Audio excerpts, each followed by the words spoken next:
Keep this question in mind. Are your actions in games defined by a title's intentions? Quite a tricky topic, so let me explain a bit more about what I mean. I recently downloaded Tobacco Inc., and as soon as I started playing it, I felt uncomfortable. In Tobacco Inc., it's your job to run a tobacco company. You enter into new markets, build factories, hire workers, and develop new products. And at its core, it's a management game. The goal is to get 99.9% of the population of Earth to start smoking, and to then control what they're smoking. It's your job, basically, to peddle the most addictive, health-destroying, and financially ruinous products on the planet. And I don't like engaging in these kinds of actions in this game because the intention of Tobacco Inc. seems to be a bit suspect. Intentions of a game are really important. You can do a fair amount of terrible things across lots of video games, and that's totally okay. You're a career criminal in Grand Theft Auto, for example, and in Plague Inc. your goal is to cause a global pandemic. But Grand Theft Auto's intention isn't to actively encourage you to pick up a gun and go blast innocent bystanders, or even to celebrate gang culture. It's far too subversive for that. This is a world where every shop's name is a double entendre, and where you perform devastating drive-bys to absurdly weepy country music. It's the same for Plague Inc. Unleashing a deadly virus that kills billions is part of a puzzle that actively teaches you about just how capable viruses can be, how quickly they spread across the world, and how they can be stopped. The game isn't vindictive or celebrating extinction, it's far too interested in statistics and reality to be malicious. Tobacco Inc. is different though, because I think it's trying to act as a game of wish fulfillment. It's for a segment of players unfazed by the immorality of ensuring human beings are addicted to narcotics and then being rewarded large sums of money for doing so.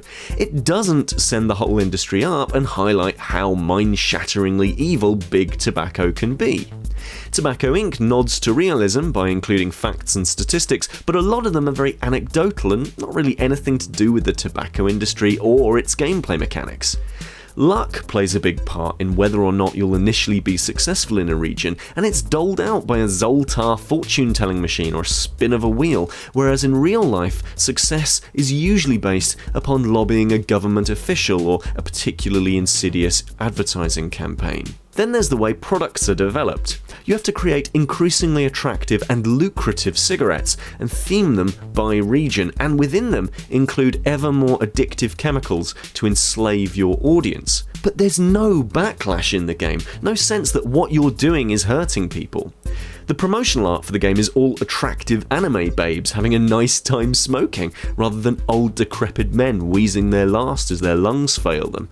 When you add an addictive property, it's celebrated without question, and success in a market is punctuated by a news report highlighting how well you're doing, and not the negative social, economic, or ecological impact you're having. My personal feeling is that overall, Tobacco Inc. is probably trying to make out that being the head of a tobacco company is a good thing, and something somebody should want to be, and that intention makes me want to stop playing, because I personally don't want to give my money or time to an ad-supported, free-to-play game that has that attitude. But if there were ramifications, if there was more realism, or even if it took a completely neutral stance to the whole thing and simply presented the tobacco industry as it is, warts and all, then I'd probably have a totally different reaction to this game, and even enjoy that uncomfortable feeling it gives me as I ensnare vast swathes of a population to sweet lady nicotine. But that's just me though, and I'm of course really interested to hear what you lovely lot have to say, so drop me a comment in the box below and tell me if you think a game's intention dictates how palatable the actions it requests of you are.